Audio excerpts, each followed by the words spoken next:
Ok, merci, chers collègues. Cette soirée, je vais me faire la tâche de vous revivre un événement qui a marqué l'histoire de l'humanité, c'est-à-dire le 28 août 1963 aux États-Unis, où le pasteur Martin Luther King, l'activiste, a essayé ici de ramener les Blancs à l'ordre en prononçant un discours qui a vraiment restauré l'identité de la race noire. Donc, ce discours, je l'ai traduit en français. Je vous prie de suivre avec moi jusqu'à la fin. Merci. Je suis heureux de me joindre à vous aujourd'hui, participer à ce que l'histoire appellera la plus grande démonstration pour la liberté dans les annales de notre nation. Il y a un siècle de cela, un grand Américain qui nous couvre aujourd'hui de son ombre symbolique signait notre proclamation d'émancipation. Ce décret capital se dresse comme un grand phare illuminant d'espérance les millions d'esclaves marqués au feu d'une brûlante injustice. Ce décret est venu comme une aube joyeuse terminer la longue nuit de leur captivité. Mais 100 ans plus tard, le noir n'est toujours pas libre. 100 ans plus tard, la vie du noir est encore terrible, handicapé par les menottes dans la ségrégation et les chaînes de discrimination. 7 ans plus tard, le noir vit à l'écart de son île de la pauvreté. Au milieu d'un vaste océan de prospérité matérielle. 100 ans plus tard, le noir languit encore dans les coins de la société américaine et trouve exil dans son propre pays. C'est pourquoi nous sommes venus ici aujourd'hui dénoncer une condition humaine honteuse. En certain sens, nous sommes venus dans notre capitale nationale pour encaisser un chèque quand les architectes de notre République ont magnifiquement rédigé notre Constitution de la Déclaration de l'Indépendance. Ils signaient un chèque dont tous les Américains devraient hériter. Ce chèque était une promesse qui, tous les Américains, oui, aux Noirs comme aux Blancs, seraient garantis leurs droits inaliénables dans la vie, de la liberté et de la quête du bonheur. Il est évident aujourd'hui que l'Amérique a manqué à sa promesse à l'égard de ses citoyens de couleur. Au lieu d'honorer son obligation sacrée, l'Amérique a délivré au peuple noir un chèque en bois qui est venu avec l'inscription « provision insuffisante ». Mais nous refusons de croire qu'il n'y a pas de quoi honorer ce chèque dans les vastes coffres de la chance. En notre pays, aussi, nous sommes venus encaisser ce chèque, un chèque qui nous donnera, sur simple présentation, la richesse de la liberté, de la sécurité et de la justice. Nous sommes également venus en ce lieu sacrifié pour rappeler l'Amérique, les exigences, urgences de l'heure présente. Ce n'est pas le moment de s'offrir le luxe de laisser tiéder notre ardeur et prendre les tranquillisants de mesures. C'est l'heure de tenir la promesse de la démocratie. C'est l'heure d'émerger des vallées obscures et désolées de la ségrégation pour fouler le sentier ensoleillé à la justice. C'est l'heure d'arracher notre nation des salles mouvants de l'injustice raciale, de l'établir sur le roc de la fraternité. C'est l'heure de faire la justice. En réalité, pour tous les enfants de Dieu, il serait fatal pour la nation de fermer yeux sur l'urgence du moment. Cet étouffant été de légitime mécontentement des Noirs ne se terminera pas sans qu'advienne un autonome vivante de liberté et d'égalité. 1963 n'est pas une fin, c'est un commencement. ceux qui espèrent que le noir avait seulement besoin de se défouler et qu'il se montrerait désormais satisfait, auront un rude réveil. Si la nation retourne à son train habituel, il n'y aura ni repos, ni tranquillité en Amérique, jusqu'à ce qu'on ait accordé au peuple noir ses droits de citoyens.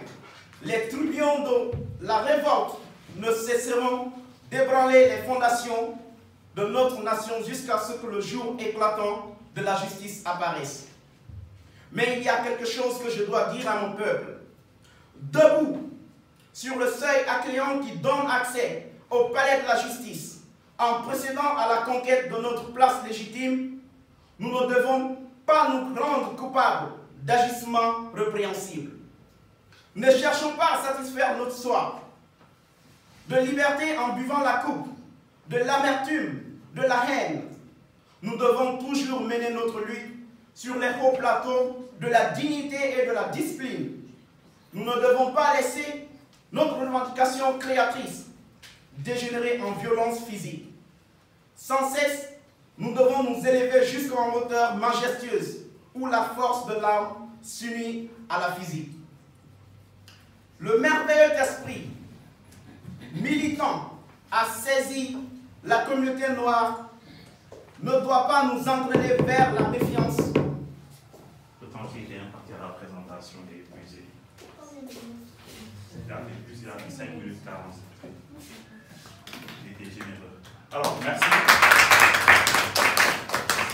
Remarque. En fait, le discours, lui, par son auteur, a dépassé les 5 minutes. Je sais, oui, je sais. Le plus important, c'est d'avoir un échantillon de votre présentation pour vous faire des remarques. Alors, la voix. La voix est assez bonne. Oui, elle est assez bonne, mais il crie. Oui, vous criez un peu. Il arrive un moment où, sur un texte comme celui-là, le fait de changer d'intonation peut avoir un véritable impact sur le public. Changer d'intonation. Vous avez lu de belles choses, mais toujours sur le même ton. Il arrive le moment où les États-Unis d'Amérique, ce n'est pas une fin en soi, ce n'est pas un commencement. Ne cherchons pas à satisfaire notre soif de liberté. Soyons toujours le même. Quand c'est émis sur le même registre, pendant 5 minutes, vous voyez, le discours n'est pas nécessairement chanté. C'est pour ça qu'à un moment donné, vous m'avez pas vu baisser le ton un tout petit peu. Vous pouvez baisser le ton. Et c'est là que, lorsque vous augmentez le rythme, cela aura de l'impact. Nous sommes d'accord? Alors, gestuelle. Oui.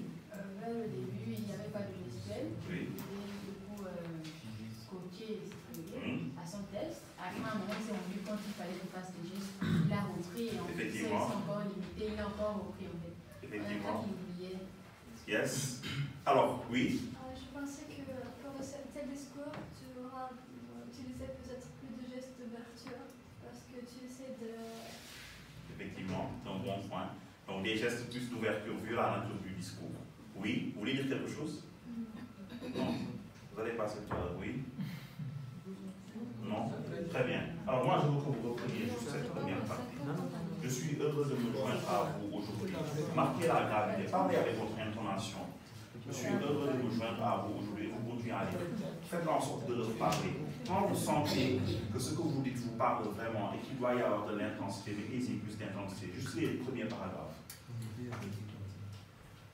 Je suis heureux de me joindre à vous aujourd'hui pour participer à ce que l'histoire appellera la plus grande démonstration pour la liberté dans les annales de notre nation. Il y a 11...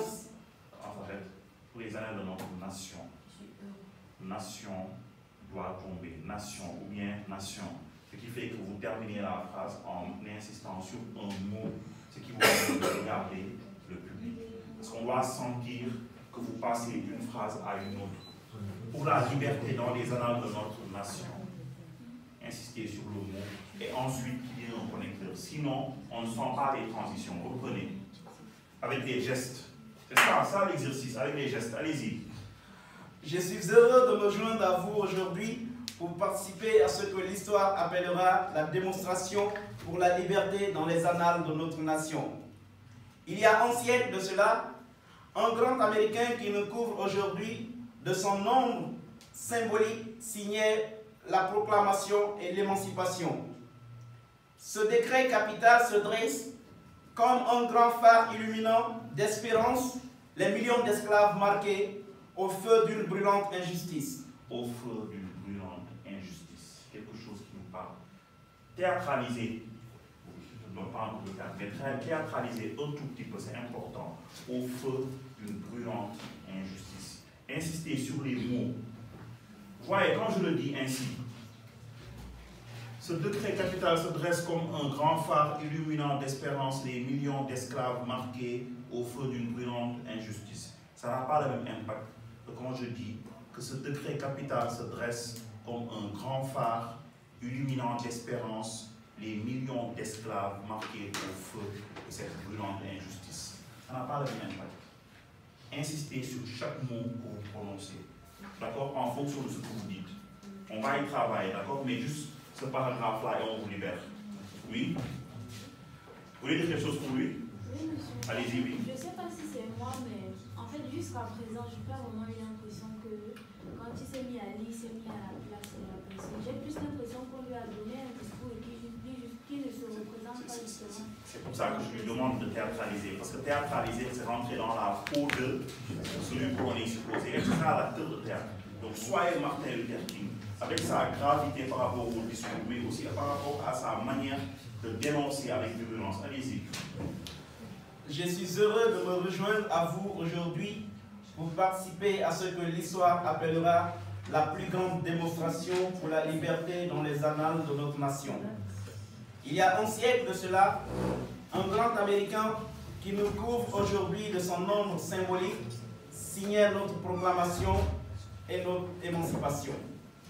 Ce décret capital se dresse comme un grand phare illuminant d'espérance les millions d'esclaves marqués au feu d'une brûlante injustice.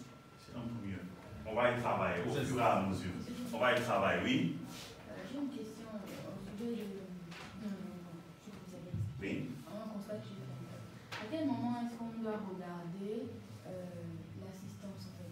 Parce que, comme je le disais, lorsqu'on regarde l'assistance au milieu de phrases, on a peur en fait de revenir sur une autre ligne.